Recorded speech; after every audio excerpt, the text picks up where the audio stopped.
All right, welcome. This is Ola. Welcome. If you're brand new here, please make sure you hit subscribe right away. Have a lot of this coming up. Okay, so welcome to Secure the Empire. On this particular channel, we'll be talking about everything cybersecurity. I will probably pay more attention to engineering and architecture. But if you're trying to become an analyst, if you're trying to become a specialist, if you're starting entry level, all of this will be super useful to you.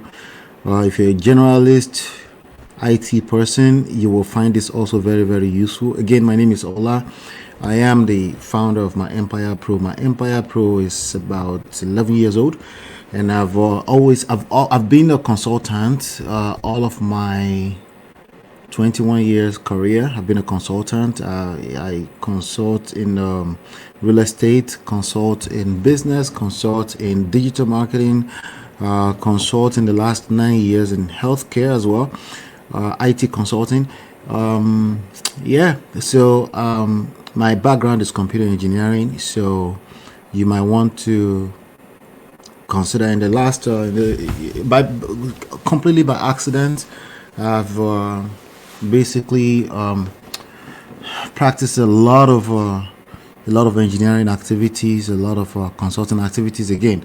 But we're consolidating things, just keeping things aligned, and I will continue to. A big part of my career has been teaching, coaching, training, like I said, consulting. So if you want, everything I do here is absolutely free. I'm going to be training. So I'm not just hyping you up that you should go to this job. I'm actually going to be training. If you're looking for career coaching, like things like resume and stuff like that, probably won't do that here.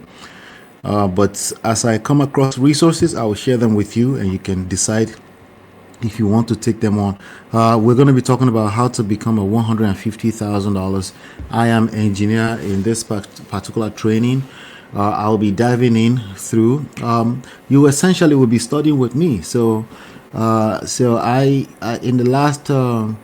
the last 6 months or so, I completely dove in completely into cybersecurity. Let me say this like this: modern cybersecurity engineering.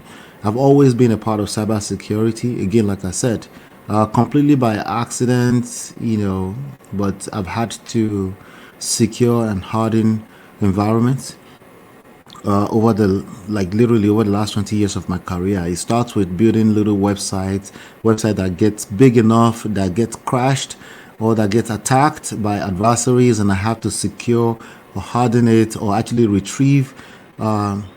recover. So we're going to be talking about all that kind of stuff here. But now we've in the last 6 months, I've kind of like dove in heads in just to update myself. Also gotten a certification with Azure Security Engineering Associate. So but I'm still studying, and I'm studying with you. Okay, so we'll be learning together as we dive in. I will take job descriptions in the cybersecurity, cloud security, engineering space, and we'll dissect it together, and we'll learn together. All right, so hopefully you find value in this. You might know one or two people that might find value in it. Just share it. It's absolutely free. The only thing that's not free here is my time.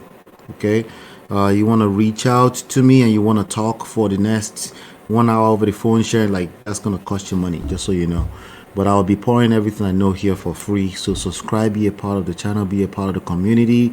If you message me, I'm happy to respond to messages. That's fine. I'm just talking about sometimes people will call and they want to talk and talk and talk. You know, yeah, I would have to protect my time in that manner because I have a lot of other things going on. So please pardon me. I'm just trying to protect my time. That's all. But I'm happy to respond to messages, and sometimes I might deem it necessary that we should jump on the phone. That will be fine as well. But I will have to determine that after maybe messages back and forth. All right. So again, thank you for being here. I'm sorry that I took about 5 minutes to kind of go over this since we're getting started. I will try to keep each training video at 1 hour or under, so that you don't get overwhelmed. And you can also, this is going to be a nice library. Hopefully everything works out well. It's going to be a nice, my plan is for it to become a very nice library that you can reference to. Let's say you're interviewing for IAM engineer job. Let's say you're interviewing for a cloud security engineer job, a network security engineer job. You can come here and just study with me, and these videos will be here, So, and I will try my best to continue to update any new thing coming into the marketplace. But I'm letting you know right now that yes, I've always been a part of the cybersecurity engineering or cybersecurity world. But right now, let's bring things up to speed. So again, welcome. Let's talk about becoming a $150,000 per year IAM engineer. What is IAM? IAM is identity and access management.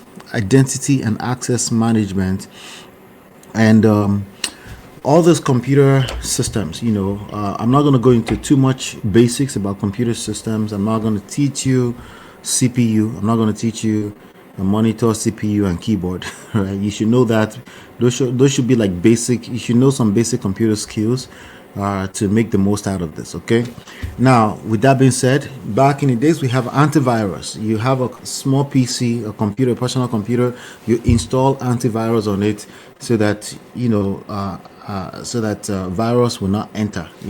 I remember back in the days, we used to wonder, was this a real virus, actually living thing, like a biological virus? But I'm sure you're way past that. But anyway, the point here is that our computer systems has become a part of our world. Not just that, even handheld devices like this has become a big part of our world. We take this to the bathroom, we take this to sleep, we sleep next to it, we wake up into it. I know you're reading your Bible in it, but you wake up right next to it, right? So it's being a big part of our world. So we've gotten very comfortable on it, and we share very, very sensitive information on this. We share information we exchange messages back and forth. We use it for communication. We use it to document like very, very sensitive information about our lives. So of course you can imagine that adversaries, enemies, and people that have no best interest, right? They would take advantage of the fact that we use this for everything, to get into it, steal information, and for their own interest. A lot of times for personal interest, even at the personal level, but for what we're covering here, we're talking about at a commercial enterprise level. Okay. So now we have now everything has expanded into cloud security. So I'm just gonna be I have notes, tons of notes that I'm studying with. I'll be reading them and I'll be breaking things. If I see anything that's too hard, I will break them down. Okay. So that's what we're talking about. Security, securing our digital ecosystem. Okay. Securing computers, mobile devices, digital devices. In a corporate environment, you're securing the same things, but let's say it depends on the industry. You're securing in healthcare, you're securing digital medical devices, you're securing data centers. In corporate environment, you're securing a lot of stuff, right? So we're going to get into that. But when it comes to cybersecurity, there's something called the CIA triad, right? The CIA triad, and I think it's very basic. You need to understand it. You need to have this at the back of your mind. Either you're learning cybersecurity or you're trying to get a job. You should be able to map your conversations always to the CIA. Okay. So the breakdown I'm reading now, the breakdown of your cloud security foundation, followed by the transition into the advanced IAM engineer role. So again, we're talking about IAM engineer, right? IAM engineering. So IAM is identity and access management. Okay.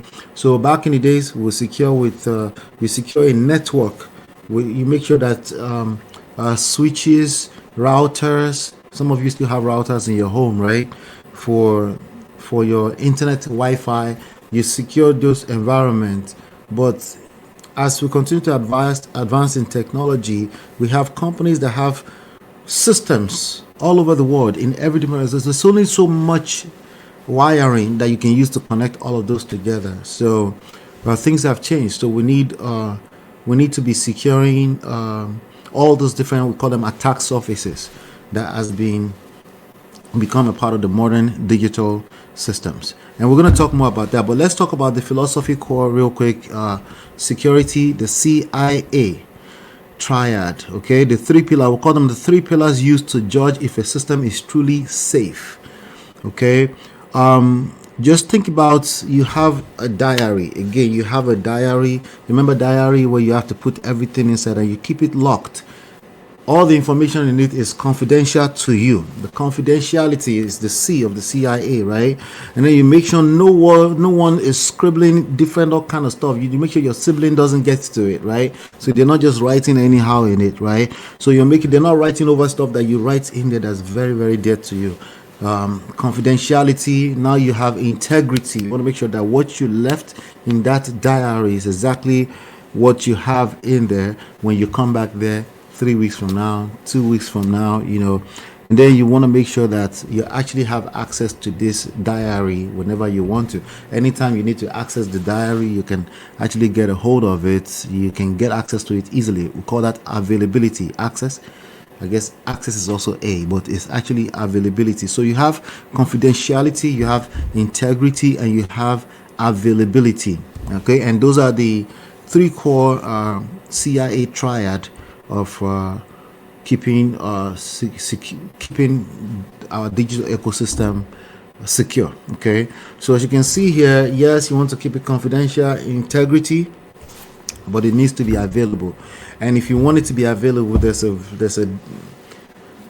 a balancing act that we'll continue to talk about as we get through the world of cybersecurity. If you make it 100% secure, no one can access it. It's not available to anyone, right? And if it's too available, it is not secure. You see, there's going to be a balance that we'll keep talking about here. Okay, so without this, the data is either stolen. I haven't said data yet. Well, I've said information, right? I've said you write stuff inside of the diary, right? All of that in a digital ecosystem, we'll call that data, right? The data can be stolen, can be corrupted or deleted. Okay, that's the extreme possibility when it comes to availability, when somebody actually access sensitive data and actually delete them. That's not what you want, right? And that obviously leads to a business failure. Whatever we talk about here needs to balance with business, needs to be available for business, need to help business continuity. These are some of the themes that you will see come up as time goes on. Now, the more you go higher, the more you have to talk about business continuity. So the architectures of cybersecurity will be much more concerned about the best perfect balancing of security and business continuity. Whereas the engineers or maybe the specialists, all they care about is making sure they are responding to alerts as they're coming in. What do you mean alert? Alert, as in like there's an alert that's problem. There's problems, right? All right. So now I want to share with you what I call the step-by-step workflow. Okay. One, right? In order to get this, I'm covering the basics first. Okay. Like I said, I will try to keep all of this within 1 hour, but it's a lot of information. But don't think it that way. Just one step at a time, from fundamentals to becoming an expert. And you and I will go on this journey together. Okay. So first of all, number one, you want to identify assets. You want to determine what needs protecting. Right? We talked about data, right? But what is data in the real world, right? For example, customer credit cards, credit card information of customers, the sensitive information, healthcare environments, HIPAA, right? Yeah, we're going to talk about PHI, personal health information. Like personal health information is literally directly related to a person's health or life, right? So that's very, and I think PII stands for I think it's personal identifiable information. Yes, exactly. Personal identifiable information. All right. So we're going to take a time on this again. Number one, identify the asset, the data. What data with respect to this particular business are we trying to protect? What is most important? Is the credit card information, for example, in the fintech, in a financial institution, or in a health organization? That would be personal health information. Of course, every other type of information, but they tend to prioritize some type of information over others, right? Depending on the industry. Number two, you want to apply confidentiality. What does that mean in in a technical word? We call it encrypt. You want to encrypt the data. Okay, so only keys can read it. Yes, those are two words that you need to pay attention to. Encrypt, cryptocurrency. I know some of you know about cryptocurrency, but let's go back to encrypt. When you lock it up, you scramble information that's readable right now. You scramble it up so that people that you don't want them to know what it is, they only see funny characters. They see funny text that doesn't make any sense to them. That's called encrypting. And decrypting it would be reversing that, right? So in order to do that, you need what we call the keys, right? So number three, you want to apply integrity. Apply integrity. Oh, by the way, I'm going to make the full notes. I'm going to make this available. The link in the description will give you access to the full notes, and you can download the PDF. Okay, you can download the PDF for free. Everything that doesn't cost me outside of creating this content is free to you. Okay. Apply integrity. You want to use hashing. They call it hashing.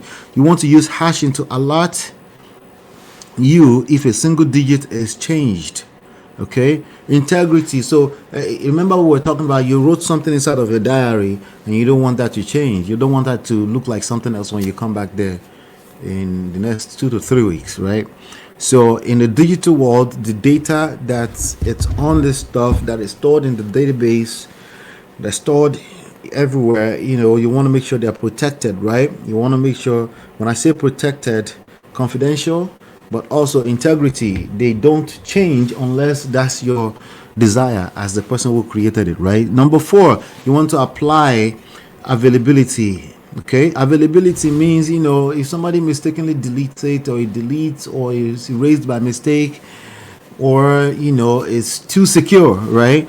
Which is something that you're not going to see a lot, but I'm telling you right now, too secure is going to be a problem. Like, too secure is like if it's too secure that people cannot access it, then it's useless, right? So number four, apply availability. Back up the data in 2 different cities, in 2 different locations, right? So number one, identify the asset. What's the data we're trying to protect? Apply confidentiality. That's number 2. Then you want to apply integrity. Okay, you want to use hashing to get notified just in case something changes any part of the information. You want it, like, this is going to be a major part of your job. If you find a job in the financial institution, you don't want the information to change. Somebody deposited some money, you don't want that information to ever change unless there's an actual increase in money that was actually deposited or decreased, right? You don't want it to change the information that's actually recorded into database. You don't want that to change randomly, okay? Without proper access, without proper authorization. Yes, authorization. So another thing that will come up later on is authentication and authorization. You can write that down in your notes. Anyway, so those are the four different steps in the basic workflow of securing data. Okay. Data. When I say data, again, number one, identify the asset. Number two, apply confidentiality, which means encrypt the data. Number three, apply integrity, which means you're using hashing to get notified if there's a change, unauthorized change. And number four, apply availability, means backup whenever necessary. Well, backup. These days, this time and age, it's not whenever, it's always necessary. Okay. Top 3 expectations. Right? When you secure this environment, your expectation is that you have to maintain that. It's an ongoing thing. That's why the industry has a lot of money, because again, the crown jewel, the data, is very important to businesses around the world. So your expectation, top 3 is yes. you have to continue to maintain continuity. Let's just call it continuity. Okay, maintain. Those are the top three. Okay, but let me share. I wanted to share the top three exceptions that may come up. Okay, that may come up as you continue to navigate this world. In case you decide to come into this world, you're in this world already. Let's say public marketing data, right? Public marketing data, like information available on a website, right? Something that's they want you to see it because they're trying to sell something, right? A promotional information, right? That obviously does not need confidentiality. You want the whole world to see that. Okay, so what are you securing then? Well, there's still stuff to secure because but we'll talk more about that as time gets into it. But that will be an interesting additional exception. What is there to secure in a website that's designed to market, right? So obviously your reputation, the business reputation, but let's keep going. Okay, temporary scratch files. Okay, files that it's just files laying around. It's not PII, it's not PHI. Those are exceptions to some of the information similar to public marketing data, or in healthcare, for example, you might have things like non-critical test labs, always secure away from the public, but depends on there's some information that's available to regular staff, and some information the patients. Okay, and there's some information is not available to any who staff unless that staff is actually responsible for the patient care. But again, those are some of the exceptions that we'll talk about here. And for every stage we'll get through here, we'll also talk about potential challenges.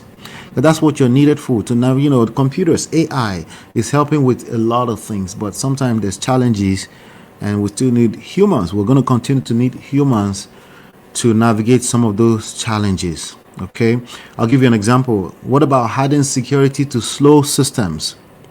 Okay, a legacy system that's running a very old operating system.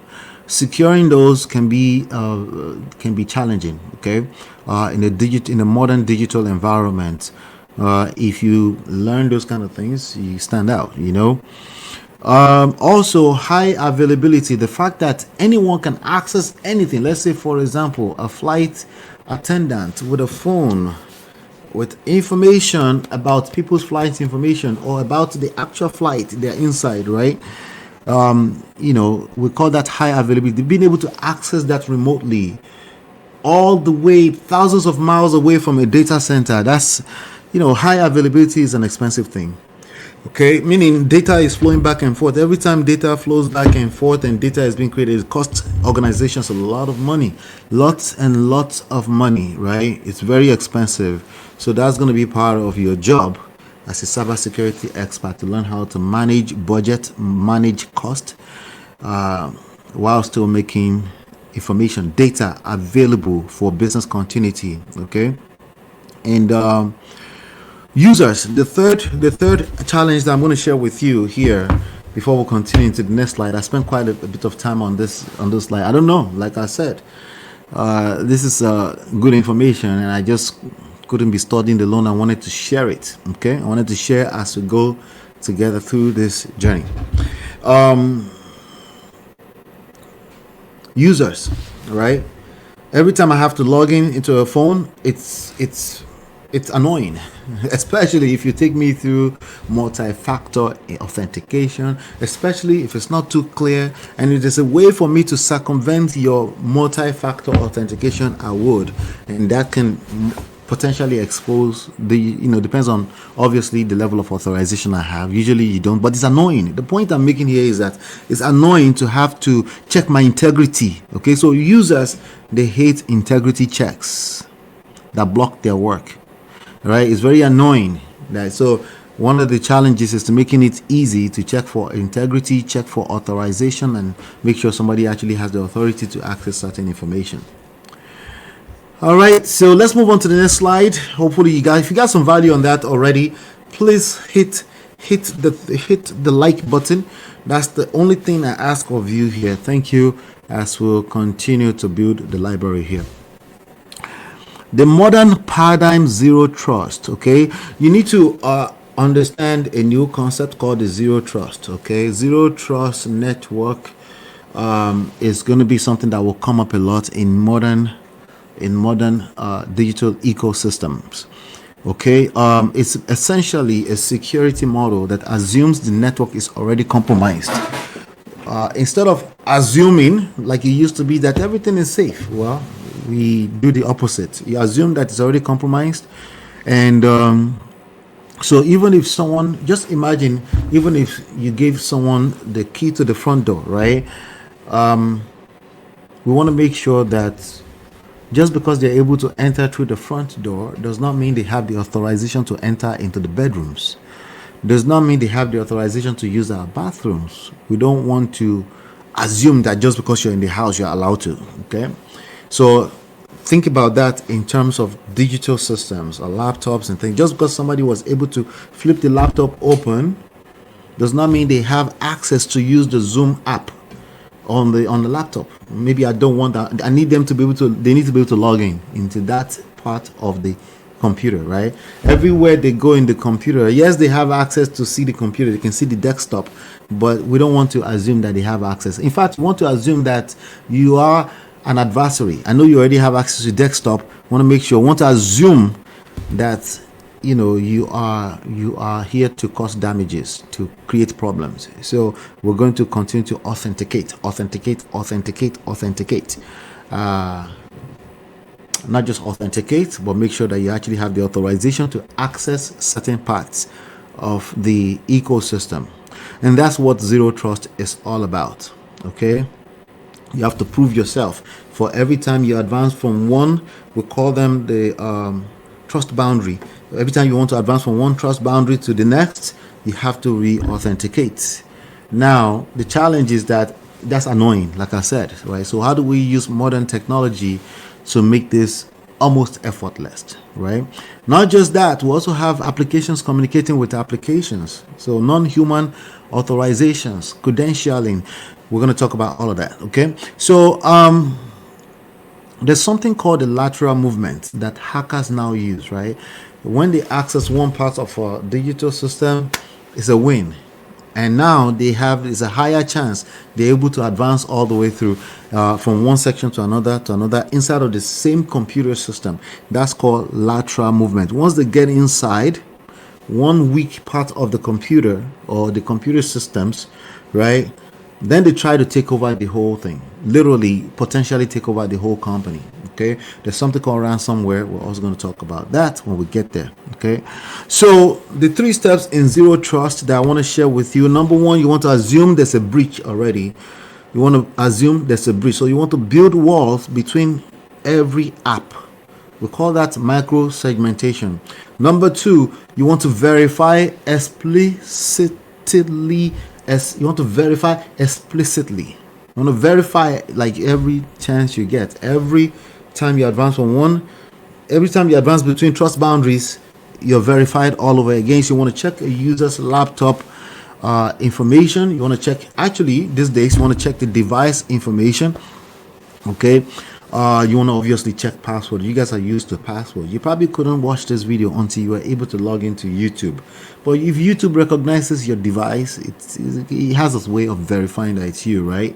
But I think YouTube is public generally. But for you to subscribe, for you to click like, you need to have an account and use a password. And then obviously you've seen the introduction across the board in recent times of multi-factor authentication, MFA, using your phone. Even though you logged into your computer, you need to put a code into a phone or anything like that. Some of you's WhatsApp have been hacked because you gave the wrong code to a hacker. That just happened to me just a few days ago. Somebody literally called me and said, "Hey, I'm from this group. Oh, yeah, we have a meeting tonight. Yeah, just trying to verify your phone number. Can you send me that code that was sent to your phone? Just nah. I said, no, bro. You're a thief. Anyway, laptop health. Of course, like I said, laptop health to check, make sure everything is good, depending on how sensitive your ecosystem is. Check laptop health, laptop information, user ID, app ID, Palo Alto. All right, so we're going to talk about all of that. Every time you click open, this type of verify explicitly is the second step in zero trust. Okay, Number three is what we call the least privilege. Okay, least privilege. You give the user access to only the one folder they need, not the whole drive. Just what they need to do their job. That's all they get access to. That's called least privilege. Okay. All right. So let's talk about the exceptions. What about a situation where there's an emergency? For example, healthcare, right? You want to have measures in place for what we call the break the glass. You want to be able to break the glass without having to jump all through these hoops, right? But you still want to verify, but you want to break a glass. There will be need for that, right? Occasionally, right? It can't be all the time. There's what about legacy printers, right? Printers that can't verify themselves, like older printers from like about 15 years ago, right? But still work, very expensive, right? How do you have that working with the modern ecosystem, modern digital ecosystem, right? Each one of those represents a risk, right? So how do you mitigate those risks? Some of those risks you have to accept, some of them you mitigate, some of them you transfer. Risk management, we're going to talk about that when we get there. So internal low risk sensors, right? There are some sensors, right? But again, I keep talking healthcare. Well, I do dabble quite a bit, and I spend a lot of time in healthcare environment. So of course, there are all these legacy devices with all these sensors that and we're going to bring macro segmentation into that, network security, when the time comes. All right, so like I said, the top three challenges over there, right there, we have legacy system that can't necessarily verify themselves. All right, and then the top three challenges I want to share with you real quick. We have to manage thousands of micro permissions. That's a lot of work. So we need to design scaling into anything we do. Scaling is absolutely going to be necessary. Scaling. So anytime we create a solution, a security solution, we need to be able to scale it out to thousands of micro permission between apps, thousands of applications being used at any point in time, thousands of systems, mobile devices and stuff like that. You have to be prepared for that. Okay. There's also something called the multi-factor authentication fatigue, right, for users, right? You know what I'm talking about when you have to log in and then verify this code. The code broke, and then it's very annoying, right? So, but hey, it is what it is. That's the environment where we're in right now. But solution creators, right, solution architects like you and I will continue to create systems where we can still verify, but we also make availability easy. Remember, verify, confidentiality, integrity, balancing with availability is a balancing act. This is what makes cybersecurity a lucrative industry. It's a lot of budget that's going to be, especially with the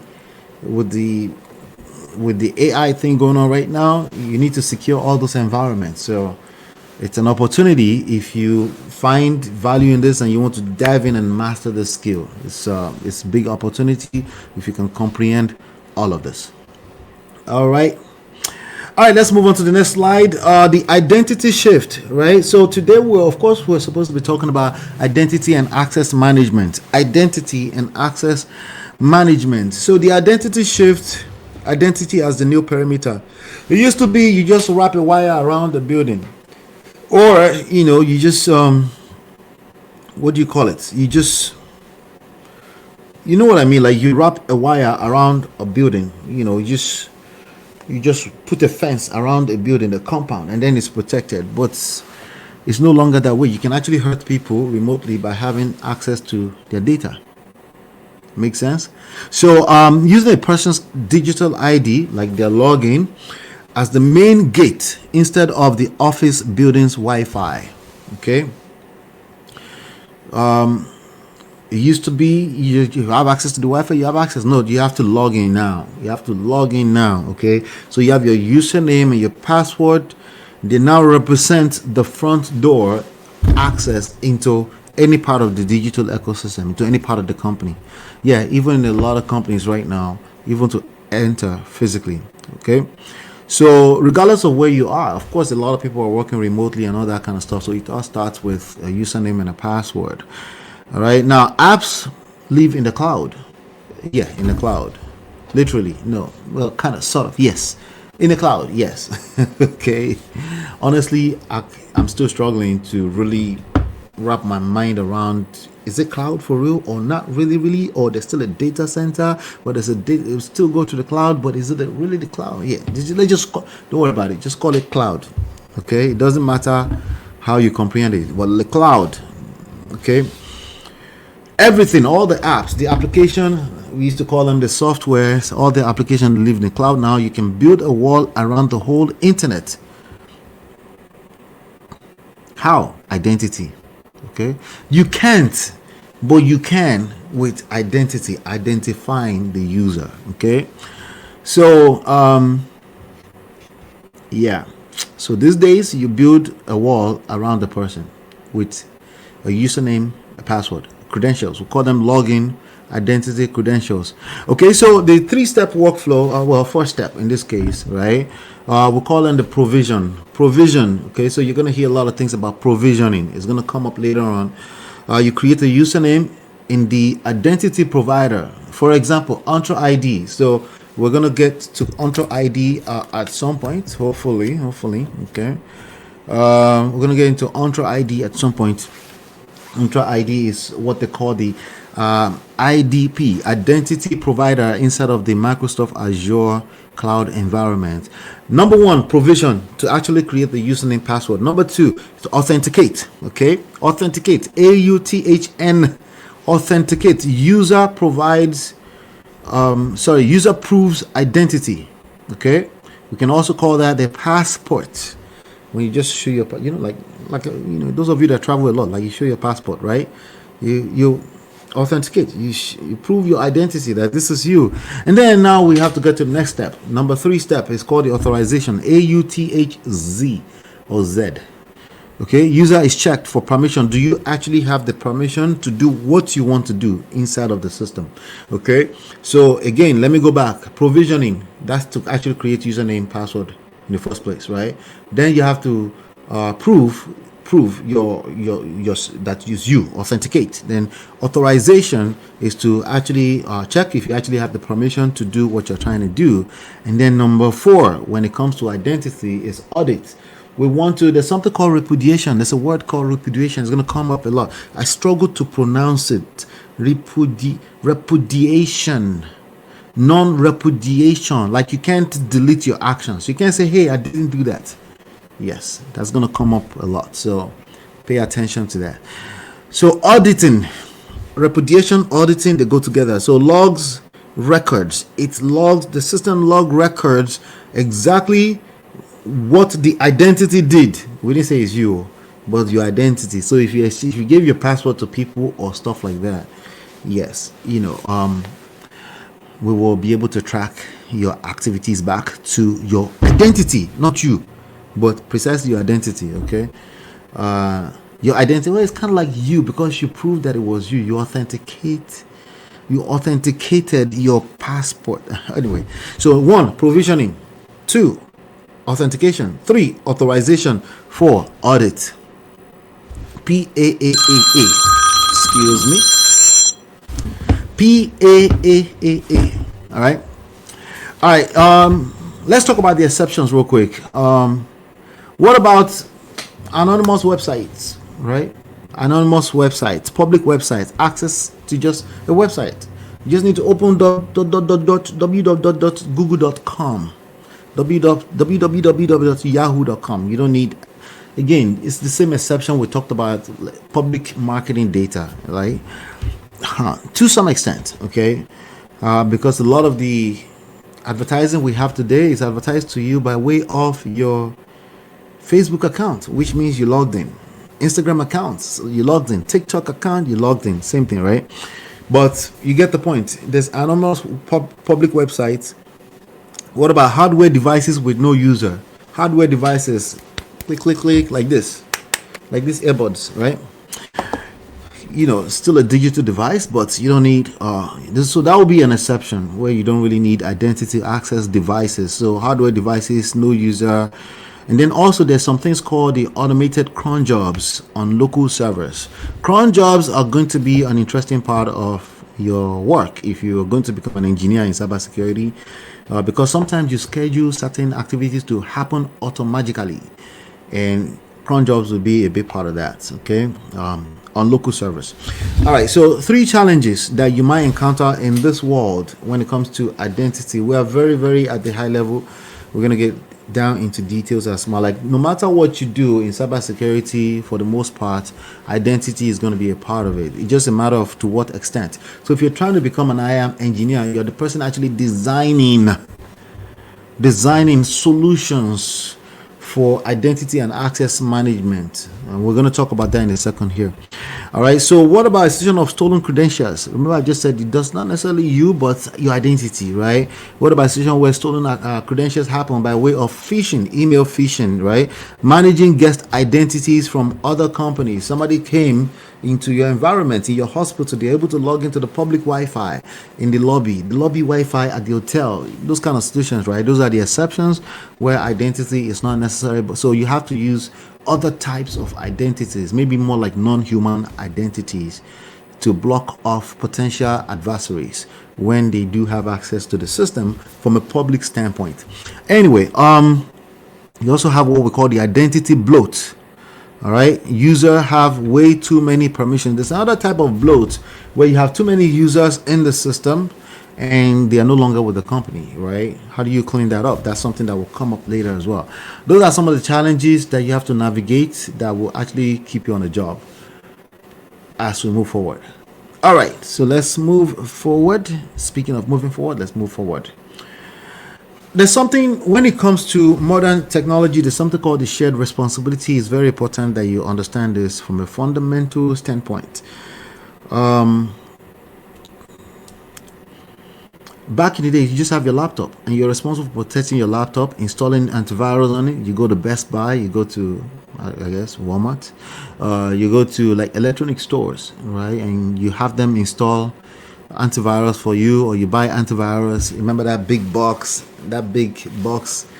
What was the name of this guy? It skipped me right now. Anyway, the antivirus, was it Norton? Yeah, Norton antivirus, right? I think so. Yeah, is it still exist? I think so. Let me check. Norton Norton antivirus. It's still, oh yeah, they still sell them apparently.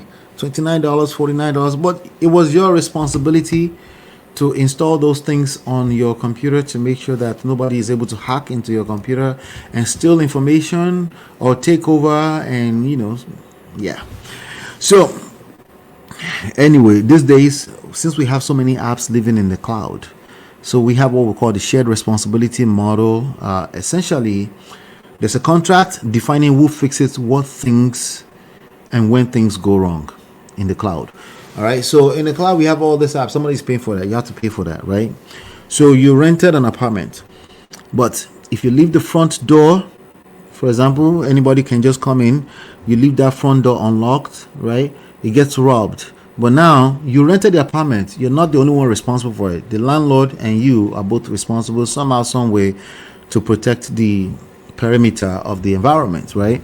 So if somebody stole your stuff in your, a lot of apartments right now, they will make you pay for renters insurance, right? So they tell you, like, if somebody stole your stuff, you're responsible. But how did they break in so easily? They might have to share some of that responsibility, right? So shared responsibility. So to prevent assumption gaps, where a company thinks Microsoft is backing up their data, Microsoft is only keeping the servers running. Okay, they are responsible to keep the servers running. There's a base part of the servers that they have to keep running and protect. But ultimately, since it's your data, since you're responsible for how people get inside of a lot, you're also responsible for that. So when companies are buying a VPN, a space on cloud for storage, for computing, for their operations, whatever, right? There are 3 steps. 3 steps. You want to analyze the service. Are we using what they call the IaaS, okay, infrastructure as a service? The service, essentially. What about databases? Some people will say PaaS, platform as a service. You can write that down. Also, again, you can download the notes with the link in the description. And then also, there's something called the SaaS, which service as a service. Email, for example, right? So that's number one. You want to analyze the service. You want to identify exactly what you're responsible for. And then number two, you want to map the responsibility. You want to use for example, in Microsoft Azure, you want to use what they call the Microsoft chart to see who owns network controls versus identity. Again, identity, network, data. Okay, we're going to talk about all about it. Okay, so there's more stuff that will come up here later on. Okay, and then you want to configure your multi-factor authentication. Remember, we're still talking about identity. Okay, you want to configure your multi-factor authentication. And then encryption on your side of the line. Okay, you're responsible for that. Okay, so again, we talk about data, identity, network. What about apps? You have to secure the apps. Some apps talk to each other. It's something called service accounts. Just like you have a human login and username, service accounts, when some of these services talk to each other, they still have to be authenticated. Remember, micro segmentation. Okay, you're assuming breach. You're creating a zero trust network, right? So, but again, at a basic level, when it comes to the provider, there's physical, there's hardware, there's still, yeah, I did say cloud, but there's still data centers, and they're responsible for protecting those data centers. Azure, you have three different major cloud services. You have the Azure, you have the GCP, which is Google Cloud Platforms, and then you also have the AWS, Amazon Web Services, right? Okay, let's keep going here. So secure your part. Number one, analyze service. Two, map responsibilities. Number three, secure your part. Okay, what about three exceptions? Managed services. That will come up later. I don't want to spend too much time on that right now. This is where you pay a third party, not you or the cloud service, a third party to handle your side. Okay. What about government situation? You have something they call sovereign cloud. Some of you work for the government. You might see that there are different rules when you're working for the government. Yeah, I know, secrets. Yeah, I know they're supposed to be protecting your interests, but there are secrets. I know. Exactly. Okay. Anyway, then you have what we call the physical hardware that you co-locate. We're going to talk about that when we get there. You don't have to worry too much about that for now. Okay. All right. Some of the challenges when it comes to identity is going to be confusing the SaaS with the IaaS, infrastructure as a service. Also, other things that you might want to face later on is auditing. Auditing is going to be an ongoing challenge. You know, all these companies and their security departments, they want to make sure that they are mapping some of their implementations to controls so that they can pass auditing, because again, they become responsible once they have databases with people's PII and PHIs. It's called responsibility. Okay. And even though companies most of the companies already know, they shouldn't assume that everything is safe. There are breaches here and there, and they will have to be held accountable for that. All right, let's keep moving here. Foundational technical skills. Okay, these are some of the stuff you should go and do some homework and learn, particularly when it comes to IAM part of cybersecurity. Again, IAM stands for Identity and Access Management. What are you talking about? Keep it simple. Username and password. Okay, that's the new perimeter. That's how we protect everything. In order to get access into anything, most things, okay, when it comes to the companies you work for, even customers, they want you to kind of log in. Okay, they want you to log in. They want you to authenticate, and they want you to prove that you have permission to do the things you want to do. Okay, a lot of that is automated, but just the part of entering your password and your username and then having to verify using multi-factor authentication can be frustrating, and there could be hangs when you're using things like when the apps are communicating with each other, when the apps are trying to communicate with another app to authenticates. For example, you have the single sign-on. You can see that a lot of apps you log into today to actually ask you if you want to log in with your Google or you want to log in with, what's the other one? Facebook credentials, right? That's called single sign-ons. So you're going to see that come up quite a bit too if you're going to deal with IAM, if you're going to focus in on IAM. So what we're talking about here? There are some alphabets, some grammar, some languages stuff that you need to learn with regards to how computers talk to each other. Okay, if you don't understand the envelope, you can't troubleshoot why the letter, for example, a login token, never arrived, right? So that sounds like a lot of technical jargons already, but again, if you understand the fundamentals, it makes it a lot more easier over time. Okay, you want to learn how to read an address on an envelope, right? IP address, Google IP address. You need to learn some of those basics, right? So we have something we call the domain name system, the DNS, IP DNS. You want to understand languages like JSON, XML. It's not really a programming language. It's just a way that we order certain information, declarative information, to understand how computers talk to each other, right? You want to understand something like variable input variable fields, right? You want to understand some of those things before you dive too far into this. Once you understand them, everything builds on top of that. Okay. All right. So step by step, when it comes down to it, there's something called the DNS lookup. The computer finds the IP address, of a device, of a protocol, of a particular API gateway, right? These are all things that you're going to talk about. So we have API gateway, you have get, post, ways that the computer talk to each other, like applications talk to each other through a gateway, through get, post. You also encounter webhook later on. Protocols of how data actually transports from one point to the other, right? Data is transporting. There's something called man in the middle.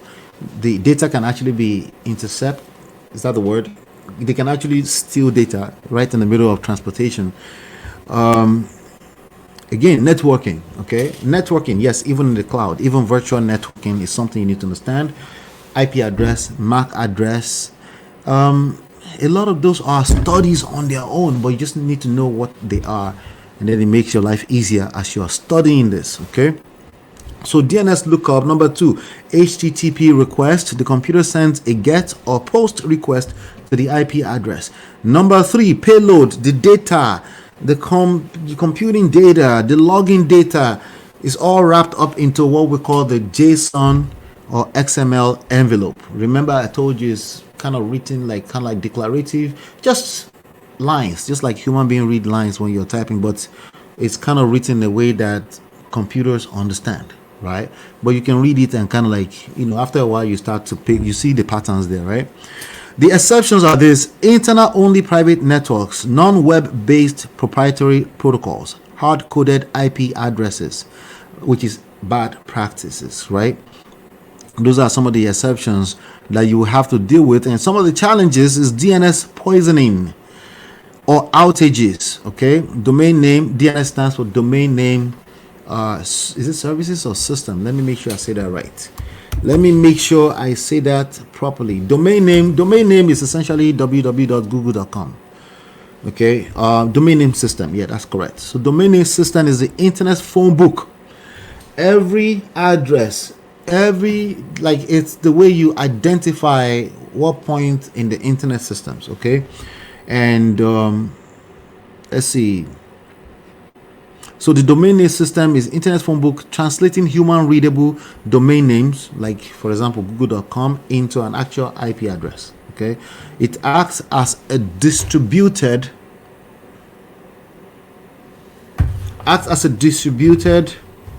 let me make sure, what time are we on here, because again I don't want to go over time. Let's see. Okay, all right, we're gonna wrap this up momentarily, almost there. All right, so yeah, you got it. So again, the challenges are DNS poisoning, That has happened to me before, like much earlier in my career, where my whole website, my whole dedicated server was taken over by adversaries, and I was able to recover it. So when I tell you that I've been doing this cybersecurity for a long time, just kind of like the street way, you know, just trust me on that. But the reason why I'm sharing this right now is that wow, all this stuff has structure to it, so we can all learn it together. All right, so this DNS poisoning or outages, this malformed JSON, a missing comma breaks the whole login, right? Remember, like the declarative statement that has login, users, credentials, keys or key references, and then if it misses one column, a human being can still pick that up and know what it's saying, but the computer will completely break. And then you have something we call firewall blocks on specific HTTP ports. That's going to be some of the challenges you run into as an engineer, a specialist, or I don't know, an analyst over time, and you need to just, syntax errors here and there. But anyway, let's talk about we're going to transition now into what we call we're going to get a little bit deeper into IAM engineering. Okay, now you understand security, which is about protecting the CIA triad: confidentiality, integrity, availability. You understand that also in the cloud, probably mainly in the cloud, to be honest. And we do this by we're assuming breach, right? For zero trust, we're assuming breach. We've accepted that identity is our new perimeter. Okay, identity is the new perimeter. Let's see here. Let me just see something real quick. Yeah.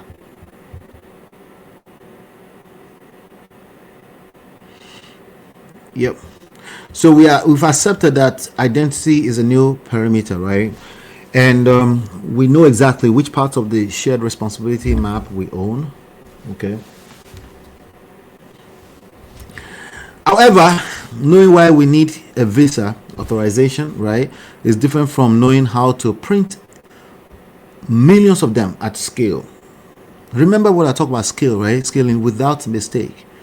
So we're gonna now go into the engineering part of things. Okay, we're gonna leap into that. We now move from just the concept. We've been talking about the concept that make them. We're gonna move into the engineering aspect of things, and all these fundamentals, we're gonna take them and start applying them to Microsoft Entra ID, which is the part of the Microsoft Azure that actually manages. It's called the identity provider. And then we'll go from users needing to log in to how do we use what they call the SAML, SAML, or the OIDC. OIDC is I think it's called Open ID Connect, to make that login invisible. Okay. Remember I talked about single sign-on just now, SSO, and then we're also going to talk about the secure multi-factor authentication. Like every time somebody logs in, there's sometimes they share a token with you. You have to enter that token. Sometimes you use your fingerprint. They call it biometrics. We're going to talk about how everything we've talked about actually mapped into that.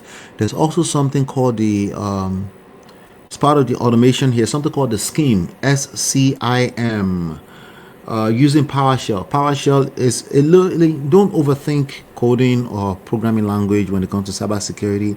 A lot of times it's very simple. You just need to be familiar, copy paste, carbon copy paste, be able to fix a little colon here and there, see a comma, recognize that, oh wow, there's no comma here, because a computer is a computer. If it needs a comma, it needs a comma. If it needs a period, it needs a period. If it needs a semicolon instead of a colon, it needs a colon. And the human beings will scan that and know what we're talking about, but computers are dumb. They need everything to be the way it's supposed to be, but you are the human being that knows that, and we're able to fix some of this challenge. You're able to see patterns after seeing something over and over. And then it's part of the reasons why I'm doing this, because I'm also get to master this material even more so. All right, so yes, we're going to be diving into that part of the system. Let me see here. All right, so Yeah, so we're going to continue from here. How about that? We're going to end this right here. We're going to continue from here on the next video. Just go on the channel and keep going. And if you have any questions, use the comment section. If you have somebody who you know would really like this, share with them.